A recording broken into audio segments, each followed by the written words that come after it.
안녕하세요 여러분, 도쿄하미큐입니다. 11월 30일 날 연설에서 연준의장 제롬 파월이 12월 금리를 75bps가 아닌 50bps로 고려하고 있다는 말과 함께 증시는 이렇게 환호하면서 올랐는데요. 그러는 와중에 S&P 500은 베어마켓에 이러한 채널을 뚫고 올라가려고 시도를 했으나 실패하면서 잠깐 기다리고 있는 상태이고요. 그러는 동안 빅스는 매우 저점을 갱신하고 있습니다. 참고로 빅스가 올라가면은 S&P 500이나 나스닥 등 대부분의 주가는 하락합니다. 지금까지 ISM Manufacturing Index, 실업률, 비농업 고용지수, PCE 등 다양한 지표가 나왔는데요. PCE와 같은 지표는 시장이 환호할 만한 데이터가 나왔습니다만 실업률, 그리고 비농업 고용지수 등은 연준이 원하는 방향으로 결과가 나오지 않았고 ISM Manufacturing Index는 49라는 결과를 보여주면서 경기 침체에 가까워지고 있다는 힌트 또한 시장에 보여주었습니다. 이와 함께 주가는 물론이거니와 달러 인덱스 또한 이처럼 104달러까지 하락하는 모습을 보여주었는데요. 이 달러가 하락함에 따라서 수혜를 볼 수 있는 섹터는 바로 에너지 섹터입니다. 참고로 저는 멤버십 분들 상으로 텔레그램을 운영하고 있는데요.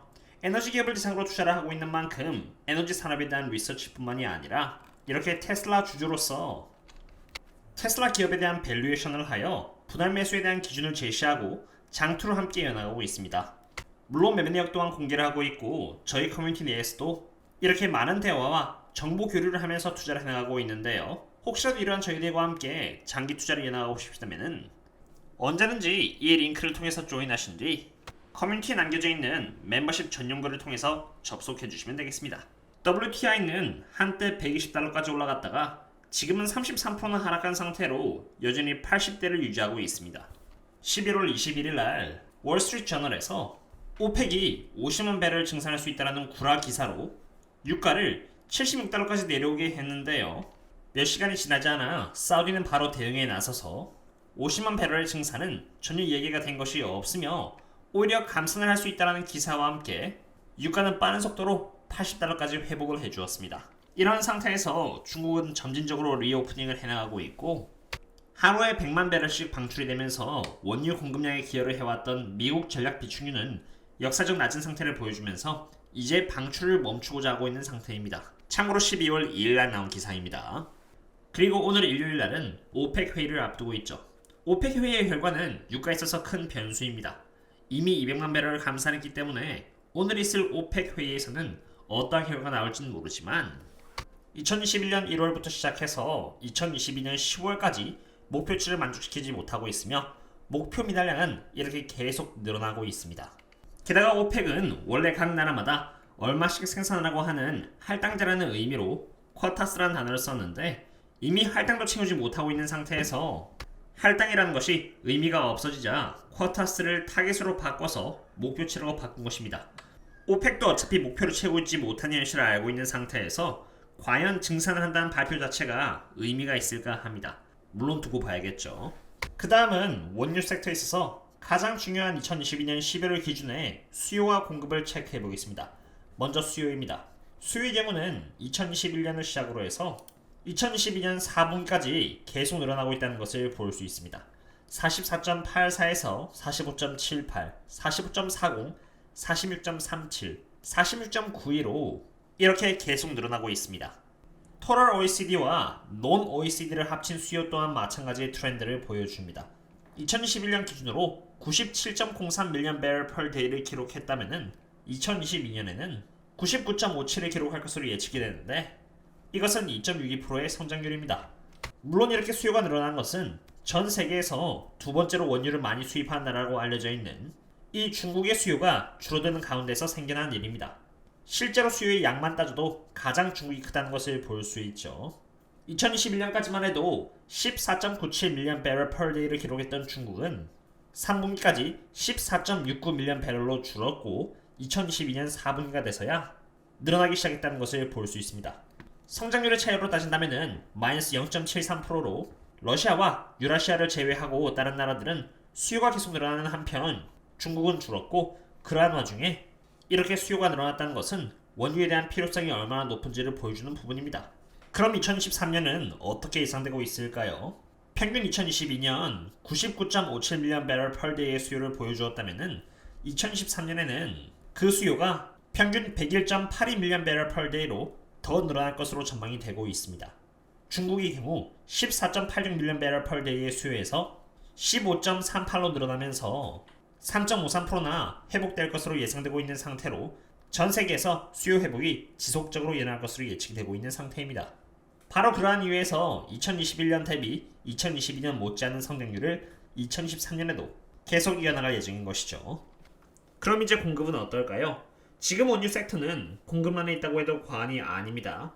여기 A가 원유의 수요라고 한다면은 B는 공급입니다. 2022년 기준으로 99.57mBpday가 필요로 되지만 공급량은 70.97mBpday로 얼마나 공급이 부족한지를 볼 수 있습니다. 그러나 수요와 공급에서의 이 괴리감은 보신 바와 같이 더더욱 심해질 것으로 예측이 되고 있습니다. 그리고 앞으로의 공급량을 결정하는 월드 릭 카운트도 체크해봐야 할 중요한 부분입니다. 전 세계적으로 2019년 유정은 2234개였는데 2010년 코로나가 터지면서 유정은 1437개로 줄었습니다. 그리고 코로나로부터 좀 회복이 되면서 유정은 1451개로 개선이 되었죠. 14개 정도가 늘어난 것입니다.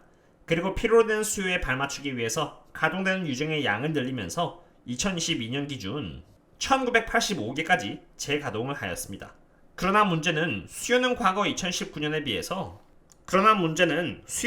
2019년에 비해서 2013년에 회복을 다 하고 오히려 더 늘어날 것으로 예측이 되고 있는데 공급은 수요를 만족해줄 만큼의 수치를 보여주기는커녕 계속해서 이렇게 부족한 모습을 보여주고 있습니다.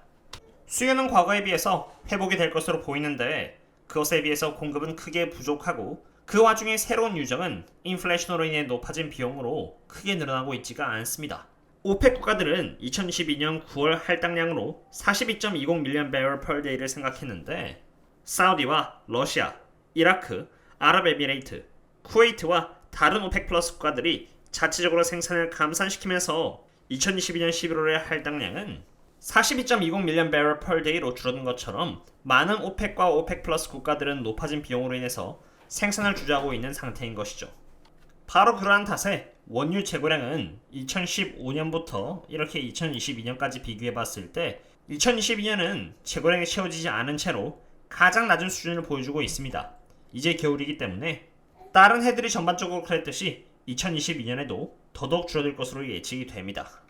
그렇다면 이러한 전망들이 이미 전부 다 주가에 반영이 된 것일까요? 그렇지는 않습니다.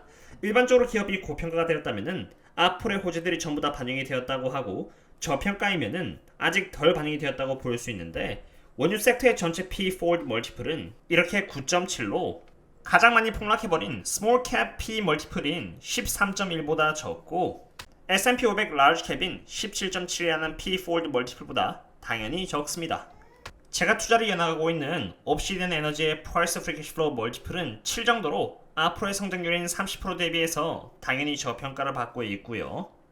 꾸준한 투자를 통해서 나쁘지 않은 수익률을 올리고 있는 오빈티브 또한 여전히 프라이스 프리 캐시 플로우의 멀티플 6.25로 앞으로의 평균 프리 캐시 플로우의 성장률 10% 대비해서 여전히 저평가를 받고 있습니다. 그 외에도 저는 옥시엔탈 페트롤리움 등 여러 저평가 원유 기업들을 투자하고 있는데요. 참고로 경기 침체에 대한 수요 하락의 부분은 이미 제가 지난 영상에서 수도 없이 많이 언급을 드렸으니까 생략하도록 하겠고요. 자세한 이야기는 텔레그램에서 더 많이 하면서 업데이트를 해드리도록 하겠습니다. 오늘의 원유 섹터 분석은 여기까지 하도록 하겠고요. 그럼 다음에 또 다른 분석과 함께 샵도록 하겠습니다. 그럼 다음에 또 만나요. See you later.